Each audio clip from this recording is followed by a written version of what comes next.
तो मैं हूँ डीके सर और आप लोग देख रहे हैं डीके सर क्लासेस। तो चलिए आज के क्लास में जैसा कि मैंने बताया था पिछले क्लास में भी कि मैं अभी जो है मुख्य रूप से उन बच्चों के लिए क्लास लेकर आ रहा हूँ जो मैट्रिक परीक्षा 2024 में शामिल हो रहे हैं। उनके लिए यह मुख्य रूप से आ रहा है, बहुत ही महत्वपूर्ण ये क्लास है क्योंकि इस क्लास में मैं वही प्रश्न बताने वाला हूँ जो चाहे वो फिजिक्स हो, चाहे बायोलॉजी हो, चाहे केमिस्ट्री हो, वही प्रश्न बताने वाला हूँ जिनकी संभावना 99% परीक्षा में आने की है। वैसे प्रश्नों को भी लेकर मैं आप लोगों के सामने आ रहा हूँ ताकि हमारे जो मैट्रिक परीक्षा देने वाले विद्यार्थी हैं उसके लिए कुछ लाभ मिल जाए। दो चार क्वेश्चन निश्चित लड़ेगा, इसलिए आप लोग इसको ध्यान से देख लीजिएगा। एक बार परीक्षा देने जा रहे हैं तो इन सभी प्रश्नों को निश्चित रूप से देख लीजिएगा क्योंकि ये सभी प्रश्न जो अभी मैं बता रहा हूँ इसका 3 नंबर के प्रश्न जो है आते हैं। थोड़ी सी अगर लंबा कर देगा कोई चीज जो उसमें थोड़ा सा और जोड़ देगा तो आपको 3 नंबर में देगा, नहीं तो एक क्वेश्चन 2 नंबर में आपको आएंगे। तो चलिए देर न करते हुए प्रश्न 5 आज लिए हैं और बहुत ही महत्वपूर्ण प्रश्न है। इन प्रश्नों को आप ध्यान से देखिए। देखिए स्पष्ट दर्शन की पहला क्वेश्चन है कि स्पष्ट दर्शन की न्यूनतम दूरी से क्या समझते हो।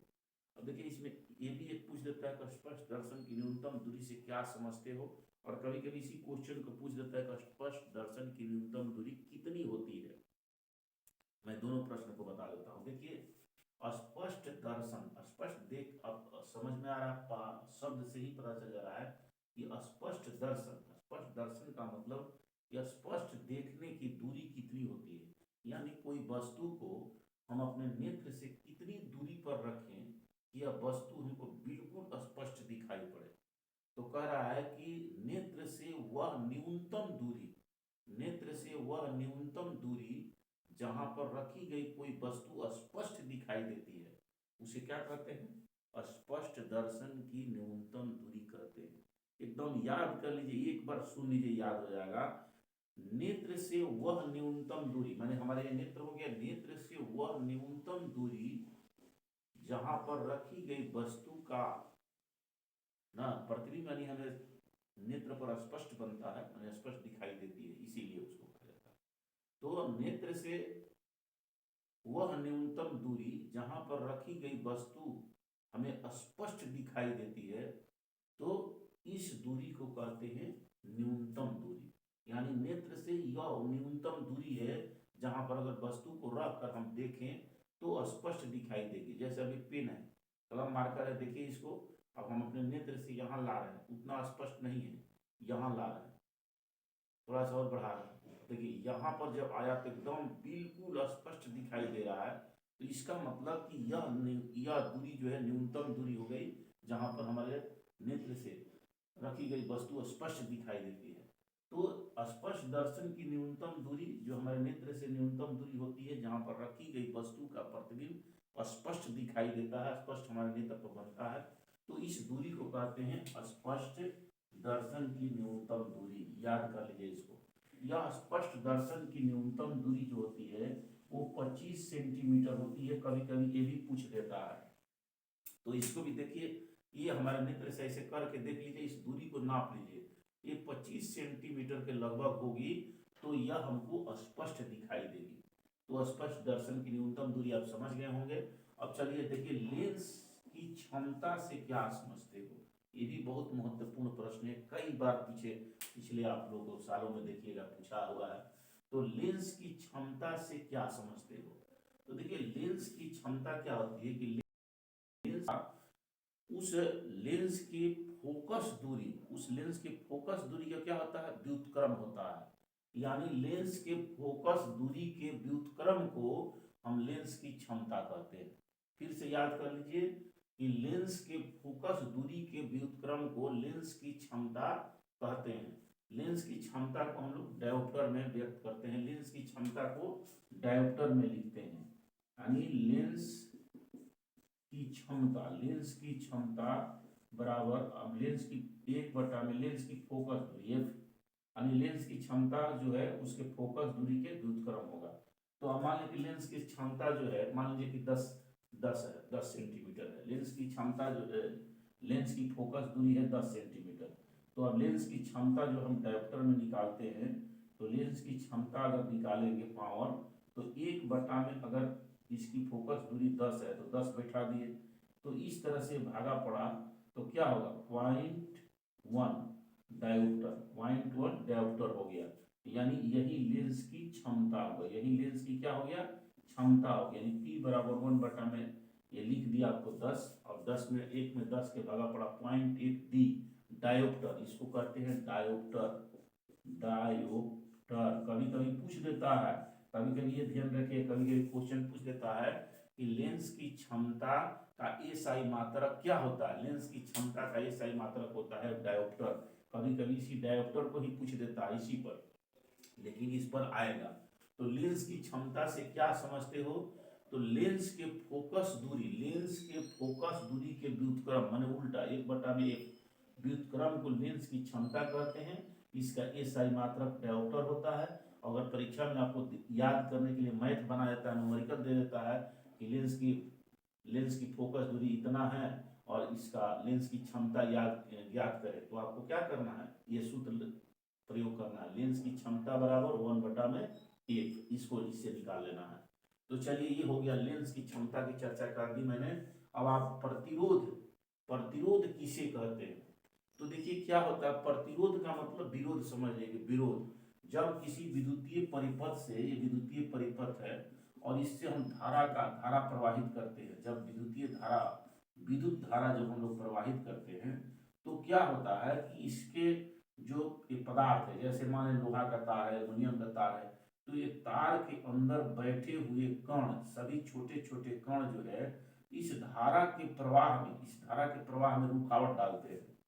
अब जैसा कि आप मान लीजिए कि कहीं हम लोग एक साधारण वे में कहीं रास्ता है, रास्ता पर बहुत सारा लोग खड़े हैं, भीड़ है, अगर उसी में से किसी को जाना होगा तो क्या होगा, बहुत इसको विरोध करना पड़ता है, कभी इधर से कटेगा, कभी इधर कटेगा, कभी ऐसे करेगा। तो उसी तरह से जब इस परिपथ से विद्युत धारा का प्रवाह किया जाता है, तो क्या होता है कि इस पदार्थ के जो कण हैं इस विद्युत धारा के प्रवाह में रुकावट डालते हैं, जल्दी से उसको जाने नहीं देते हैं। इसी प्रतिरोध, इसी विरोध को हम प्रतिरोध करते हैं। तो इसका परिभाषा कैसे बोलेंगे कि विद्युतीय, किसी विद्युतीय परिपथ में उस पदार्थ के कण विद्युत धारा के प्रवाह में रुकावट उत्पन्न करते हैं, इस रुकावट को ही प्रतिरोध कहते हैं।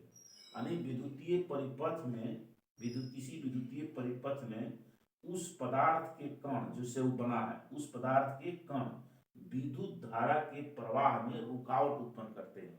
इस रुकावट को, इस विरोध को कहते हैं प्रतिरोध। इस क्या कहते हैं, प्रतिरोध।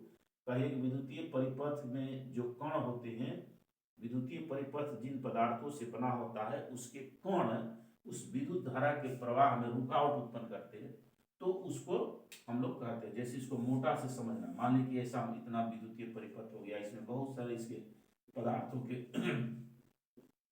कण है, तो ये क्या करेंगे, ये कण जो है इससे जब हम लोग यहाँ विद्युत धारा प्रवाहित करेंगे तो इसको आसानी से अंदर जाने, उस पार नहीं जाने देते, आसानी से यहाँ प्रवाहित होने नहीं देते हैं। तो जो रुकावट, विद्युत धारा जो जा रही है, इसको रुकावट जो होता है, इसी रुकावट को कभी कभी लिखा रहता है रुकावट के लिए खेद है, आप लोग देखेंगे रोड पर जाएंगे तो लिखा रहता है रुकावट के लिए खेद है ना। तो इस तरह से जो विरोध उत्पन्न होता है, अब ये जा रहा है, ऐसे जाएगा, ऐसे जाएगा, अपना खोज का रास्ता निकालेगा, तो इन कणों के बीच से गुजरना पड़ता है। उस स्थिति में इसको बहुत सारा विरोध का सामना करना पड़ता है। इसी विरोध को हम लोग कहते हैं प्रतिरोध। और इस प्रतिरोध का एसआई मात्रक जो होता है ओम होता है, ओम याद कर लीजिए, इसका एसआई मात्रक ओम होता है। कभी कभी 2 नंबर में या 1 नंबर में भी पूछ देता है कि प्रतिरोध का एसआई मात्रक क्या होता है, तो ये भी बहुत इंपॉर्टेंट है, परीक्षा में आ सकता है। अब देखिए विद्युत शक्ति, अगला चलते हैं, विद्युत शक्ति से क्या समझते हो। तो विद्युत शक्ति, जैसे कि यहाँ देख रहे हैं बल्ब जल रहा है, तो ये विद्युत शक्ति क्या होती है, जो कोई विद्युतीय यंत्र इकाई समय में जितनी ऊर्जा का उपभोग करता है, अब विद्युत से चलने वाला बल्ब है, अब इकाई समय में 1 सेकेंड में, 1 मिनट में, 1 सेकेंड में कहिए, जितना ऊर्जा खर्च कर लेता है, उसी को हम लोग उस यंत्र की शक्ति कहते हैं, विद्युत शक्ति। उस यंत्र की विद्युत शक्ति कहते हैं या विद्युत शक्ति कहा जाता है। तो इकाई समय में किसी यंत्र द्वारा जितनी ऊर्जा का उपभोग किया जाता है उसे हम लोग विद्युत शक्ति कहते हैं, उसी कहते हैं या विद्युत शक्ति कहते हैं। अब इसका एसआई मात्रक जो होता है वाट होता है। देखिए आप लोग बल्ब पर लिखा रहता है वाट, इसका मतलब कि यह बल्ब जो है इकाई समय में इतना वाट विद्युत जो है खर्च कर लेगा। तो विद्युत शक्ति से क्या समझते हो, तो किसी विद्युतीय यंत्र द्वारा इकाई समय में जितनी ऊर्जा खर्च कर दी जाती है उसी खर्च ऊर्जा को हम लोग विद्युत शक्ति कहते हैं। इसका एसआई मात्रक होता है वाट, इसको याद कर लीजिए। अब देखिए प्रकाश के अपवर्तन, पांचवा क्वेश्चन है प्रकाश के अपवर्तन से क्या समझते हो।